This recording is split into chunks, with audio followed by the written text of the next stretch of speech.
इस वक्त की एक बड़ी खबर आ रही है। मुख्तार अंसारी की पोस्टमार्टम रिपोर्ट सामने आ चुकी है। इस वक्त की बड़ी अपडेट आपको बता रहे हैं। पोस्टमार्टम रिपोर्ट में हार्ट अटैक मौत की वजह बताई गई है। हार्ट अटैक की वजह से मुख्तार अंसारी की मौत हुई है। इस वक्त की बड़ी अपडेट तो मुख्तार अंसारी की मौत पर तमाम तरीके के सवाल खड़े किए जा रहे थे। इंतजार किया जा रहा था कि डॉक्टर्स की टीम पोस्टमार्टम रिपोर्ट में क्या कुछ बताती है, और अब पोस्टमार्टम रिपोर्ट सामने आ चुकी है जिसमें हार्ट अटैक मौत की वजह बताई गई है।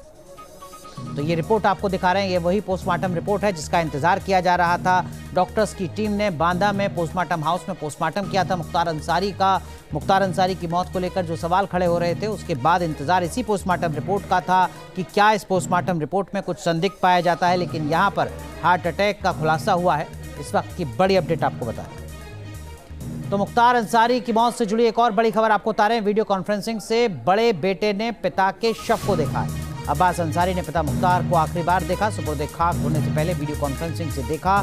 कासगंज जेल में बंद है अब्बास अंसारी की तरफ से अदालत का दरवाजा खटखटाया गया था, लेकिन अदालत से राहत नहीं मिली थी। सुपुर्द खाक में शामिल होना चाहता था अब्बास अंसारी। कासगंज की जेल में बंद है, विधायक है, चित्रकूट की जेल से शिफ्ट किया गया था तमाम गंभीर आरोपों के बाद कासगंज की जेल में। लेकिन मुख्तार अंसारी की मौत की खबर जैसे ही बेटे विधायक अब्बास अंसारी को मिली, वो फूट फूट कर रोया। अदालत में गुहार लगाई कि किसी तरीके से उसको पैरोल मिल सके ताकि वो सुपुर्द खाक के वक्त पहुंच सके गाजीपुर। लेकिन जब नहीं पहुंच सका तो वीडियो कॉन्फ्रेंसिंग के जरिए देखा अपने पिता के जनाजे को।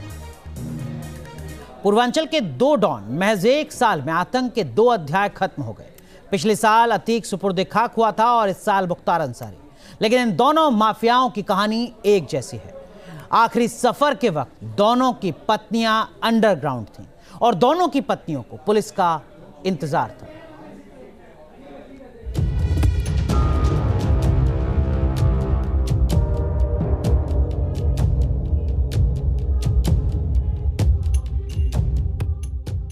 एक था मुख्तार, एक था अतीक। अंतिम सफर में क्या दोनों को नहीं मिला हमसफर का साथ। इधर शौहर का उठा जनाजा तो क्या उधर पत्नियां देख नहीं पाई आखिरी बार शौहर का चेहरा। पूर्वांचल के दो डॉन, जुर्म की दुनिया के दो बेताज बादशाह। 3 दशकों तक दोनों कानून से खेलते रहे। 3 दशकों तक दोनों के खौफ से पूर्वांचल थर्राता रहा। दोनों की मौत भी एक जैसी। अतीक पुलिस कस्टडी में मारा गया तो मुख्तार को जेल में कुदरत ने मौत बख्श दी।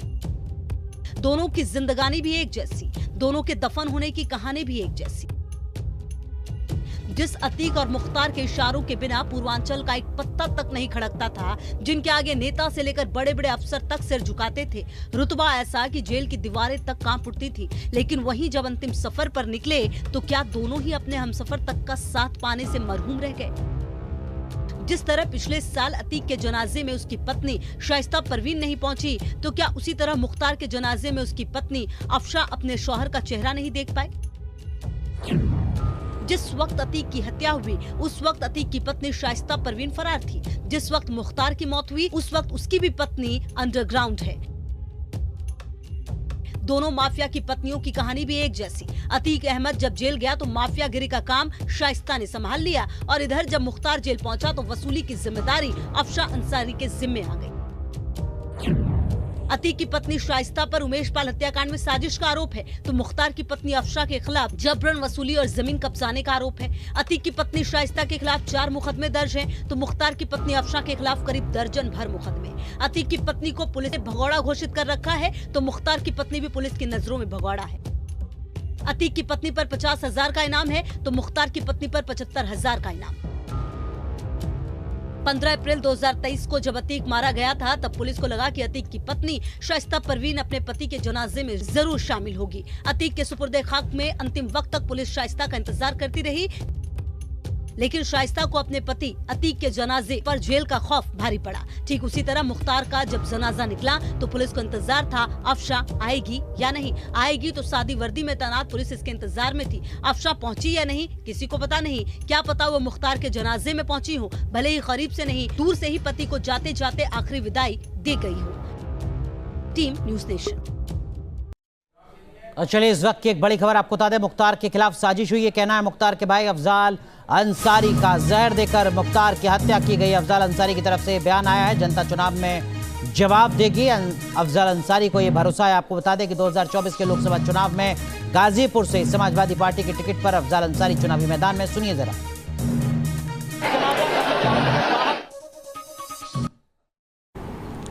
मैंने कहा प्रिंसिपल साहब से बात करा दीजिए, मुलाकात करा दीजिए। बताया गया 10 मिनट बाद प्रिंसिपल साहब मिल लेंगे। 10 मिनट बाद कह दिया गया प्रिंसिपल साहब, मेडिकल कॉलेज के प्रिंसिपल, मिलेंगे नहीं, फ़ोन पे बात करेंगे। हमका फ़ोन पे बात करा दिए। 10 मिनट बाद फिर कह दिया गया कि नहीं, फ़ोन पे भी बात नहीं कर सकते। तो हमने कहा कि तो ठीक है, टेलीफोन नंबर उनका दे दीजिए।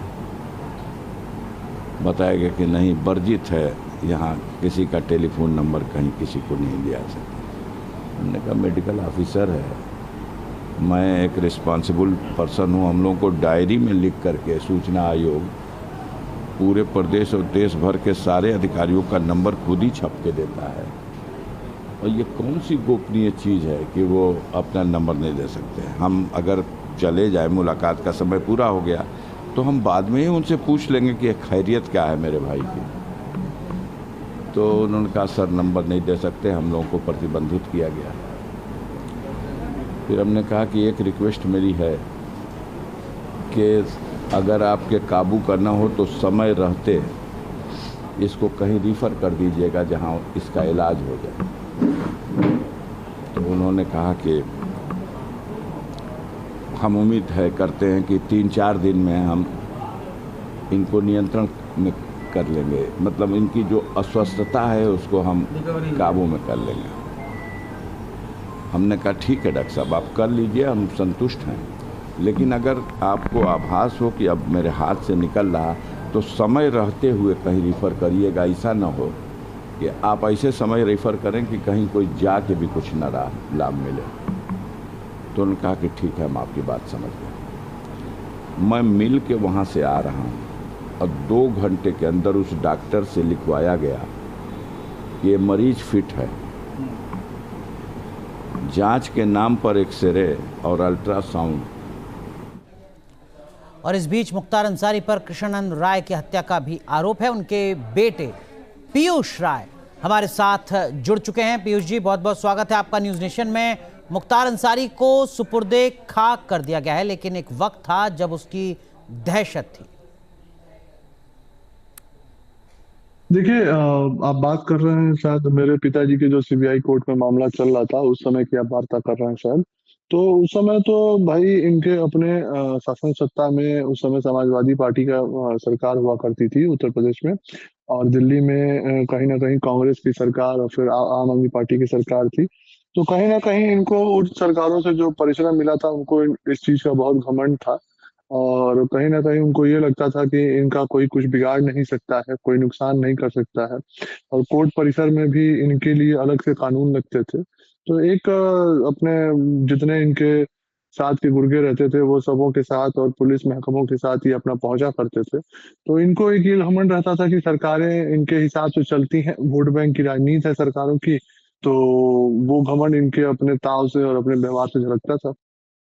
बिल्कुल, लेकिन अब स्थितियां बदल चुकी हैं। लेकिन आपको क्या लगता है, कैसे मुख्तार अंसारी के उस साम्राज्य का अब खात्मा हुआ?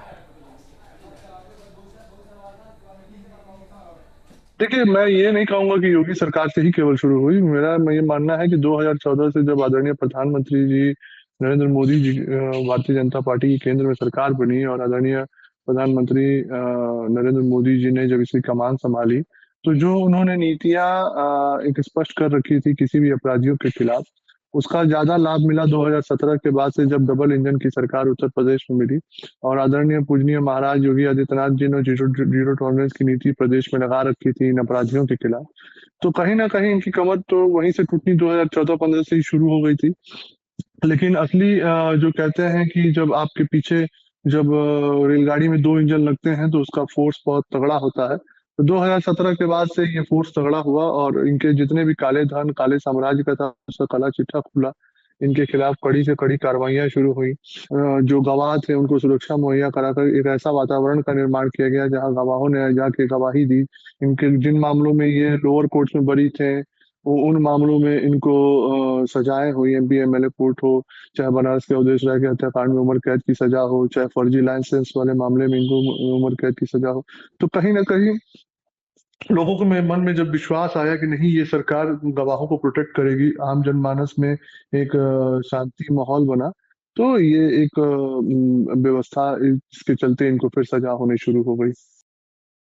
लेकिन पीयूष जी, मुख्तार के बेटे उमर ने आखिरी बार मुख्तार की मूंछों पर ताव दिया, वो तस्वीरें सबने देखी, इसके बारे में कुछ कहेंगे आप? अरे मूंछ मरोड़ी या चाहे जो किया, अब तो गए ना, अब तो वो अपने रास्ते निकल लिए। रमजान के महीने में अल्लाह के चले गए, अब वहां मूंछ मरोड़ने और